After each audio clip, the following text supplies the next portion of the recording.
So if I go back to the very roots of my Dragon Age adventure and Dragon Age Origins, I played a dual-wielding human rogue.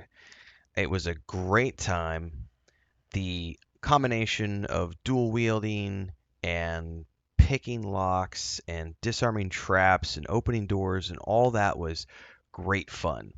And over the years, I have traditionally done rogues on my first playthrough of every CRPG I've ever played, with the exception of Baldur's Gate 3.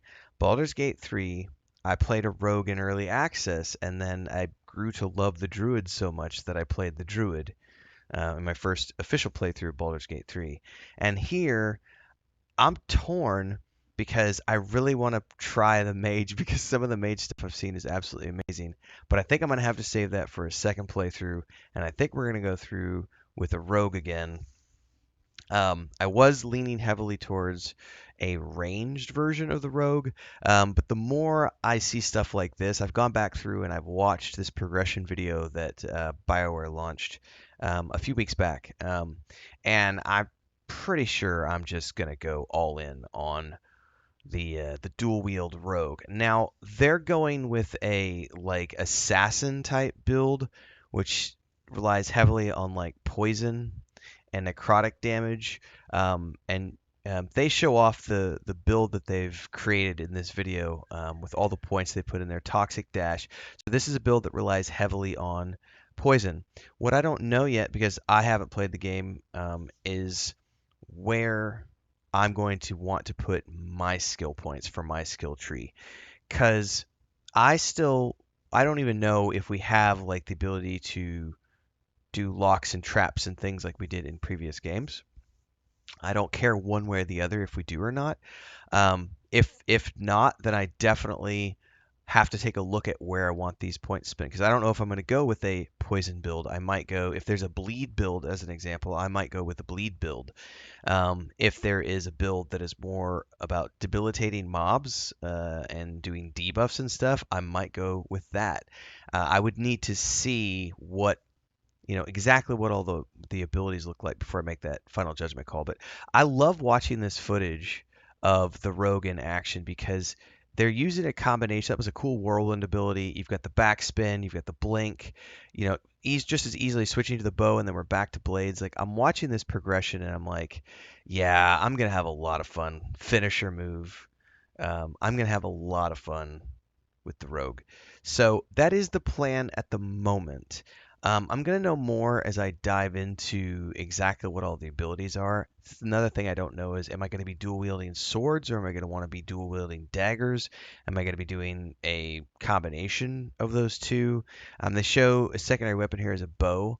What kind of bows can I wield?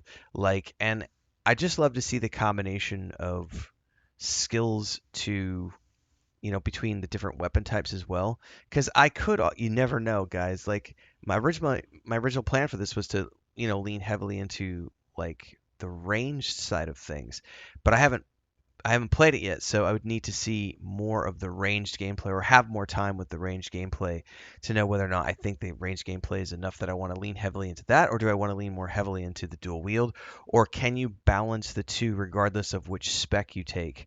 Um, with the Rogue. Those are the things I don't know yet. So I really, really, really can't wait, guys. It's the first time in because we did. This is funny. Even in World of Warcraft, when I went and played World of Warcraft, starting late last year, it's my first ever run through retail. I've been playing a druid. I did most recently switch over to a paladin, but there was a good year there almost where I just played the druid coming off of Baldur's Gate 3, and I did go back to a ranged character for only because there's no druid in it, probably. But I did go back to a ranged character in Rogue Trader because it felt better than I think it was the Tactician at the time. It might have changed the name. Um, but if you see on the ability list here, they've got a section here. Let's go up here. This is all the item stuff, which we can get into when they're that's more of the deep dive into the character. Um, but then you've also got the dagger, which allows you to have like the runes, and they've got fire on their weapons right now. So I just think it's there's so many ways to flesh out the rogue build, it looks like, and I'm assuming that's going to be the case with everything because it's not just about what you could do, it's also the synergies with your companions, and they're leading into companion progression with this video. Um, like I said, I think that the idea of dual wielding with a smattering of ranged or ranged with a smattering of dual wielding and having a tank up front. I think we're going with, I believe his name is Davrin. I'm going to forget it. The guy with the griffin. I'm going to have him as my primary companion as a tank. And then I'm going to be doing the romance option with Nev. So I'm going to have Nev along for as many of the missions as possible. So I know that she's got heals and slows and ice magic, and he's got tank abilities. So we should be covered on like a nice trio of tank DPS heals slash DPS utility, which is why again I need to look at the rogue more and say, okay, how deep can I go into debilitating things as a rogue build? Like whether it's ranged or with daggers, like am I going to be allowed to, if I could, as an example with a whether it's whatever means they're there, can you root mobs? Can you, we know you can sunder the mobs, which and you could break down their barriers. There's staggering. There's lots of effects that we could do in combat. So I'm really interested to see where the rogue is going to go with all of the debilitating attacks and stuff. But again, knowing it is Davrin, that's his name. He's on screen right now. Need to pay attention. And Nev. Oh my God, Nev. It's gonna be so much fun, guys. I cannot wait for Dragon Age: The Veilguard. Like, I love the look of combat here and the way the rogue moves around the battlefield, especially when they have the blink in there with a little bit of mage stuff. But being able to do these dashes, like just running in there, and then you're gonna toggle a combo because you've already done the sundered, and then there's that, and now we're back to the bow.